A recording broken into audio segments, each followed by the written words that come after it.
खबरों के सिलसिले को आगे बढ़ाएं। अब आपको बताएं कि एक अरबपति कई अरबपति अफराद की मदद से अमेरिका का सदर बन गया, जहां पैसा पानी की तरह बहाया गया। सिर्फ अमीर होना ही नहीं, डोनाल्ड ट्रंप केसेस का सामना भी कर रहे हैं। वो पहले सदर हैं जिन्हें सजा हो चुकी है।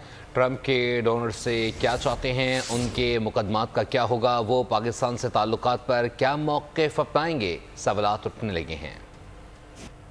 कई मुकदमात का सामना करने वाली मुतनाज़ शख्सियत डोनाल्ड ट्रंप अरबपति शख्सियात की सपोर्ट से अमेरिकी सदर बन गए। अमेरिका के 2024 के इलेक्शन में जीतने वाले डोनाल्ड ट्रंप की जीत के बाद कई सवालात ने जन्म ले लिया। डोनाल्ड ट्रंप की इलेक्शन मुहिम में लाखों डॉलर्स उड़ाने वाले अरबपति सरमायाकार आखिर सरमायाकारी से क्या चाहते हैं, ये सवाल भी जन्म ले रहा है कि उन पर दर्ज मुकदमात का अब क्या होगा। डोनाल्ड ट्रंप सदर का हल्फ उठाने के बाद पाकिस्तान से ताल्लुकात के हवाले से क्या मौक़िफ़ अपनाएंगे। डोनाल्ड ट्रंप ने इलेक्शन मुहिम के दौरान अमेरिका के महकमा इंसाफ के अफसरान से इंतकाम लेने का बयान भी दिया। यहाँ ये भी सवाल उठ रहा है कि क्या वो वाकई किसी के खिलाफ कोई कार्रवाई करेंगे। ट्रंप ने मीडिया हाउसेस को भी वार्निंग दी थी, क्या वो मीडिया हाउसेस के खिलाफ कोई कदम उठाएंगे। क्या सहाफ़ियों या सहाफ़ती इदारों को भी नई पाबंदियों का सामना करना पड़ सकता है।